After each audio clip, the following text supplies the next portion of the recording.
Welcome to The Post-American. I am your host, Ken. Why did I choose the name The Post-American? Because I believe I live in a world in which the United States no longer effectively exists. In Post-America, the incompetent economic policy of the current DC regime has inflation and energy costs spiraling out of control, and has prolonged the recovery from the supply chain damage caused by their failure of a response to the COVID pandemic. In post-America, fentanyl floods over the non-existent U.S.-Mexico border, driving overdose deaths to over 100,000 per year.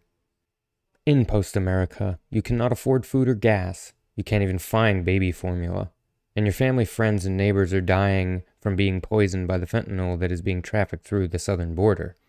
But you are supposed to celebrate because the DC regime has decided to send $40 billion of the tax dollars that were taken from you to Ukraine, to ensure the Ukrainians have the means to handle the threats to their people and to secure their border with Russia.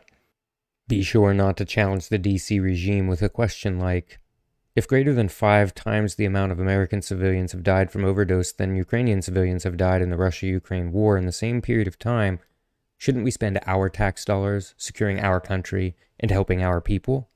Or a question like, what kind of infrastructure improvements could 40 American cities make if they were each given $1 billion to do so?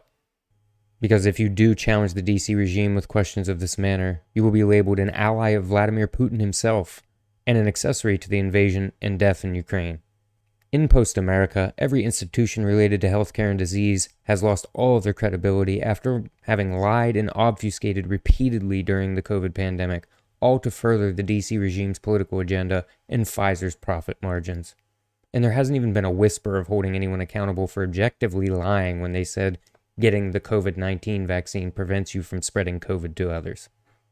In post-America, doctors are allowed to mutilate children's bodies with irreversible surgeries and chemical treatments for profit because of a radical left-wing ideology that is rooted in a fantasy that says feeding into a person's delusions with medical treatments that reinforce their delusion is what's best for them.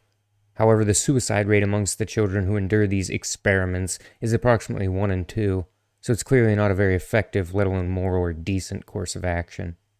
In post-America, the DC regime ordered its lapdogs in the Justice Department to use anti-terrorist tools from the Patriot Act against American parents who stood up for their kids in an attempt to stop the racial and sexual grooming they face from the likes of the deranged beings you see in the videos of public school teachers exposed by libs of TikTok.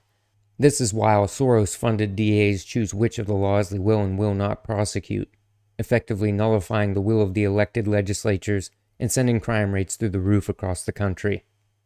Be sure not to bring up the wisdom of the defund the police slogan, because it didn't mean defund the police, and it's a good thing to defund the police, and defunding the police did not contribute to the sharp rise in crime at all, you racist. In post-America, mainstream media outlets call for labeling 80 million Americans as domestic terrorists after a crazy person shot up a grocery store in Buffalo.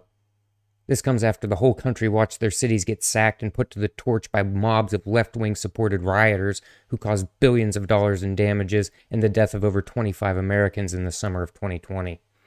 In post-America, mainstream media lies in a blatant and disrespectfully obvious manner in an attempt to destroy the DC regime's enemies.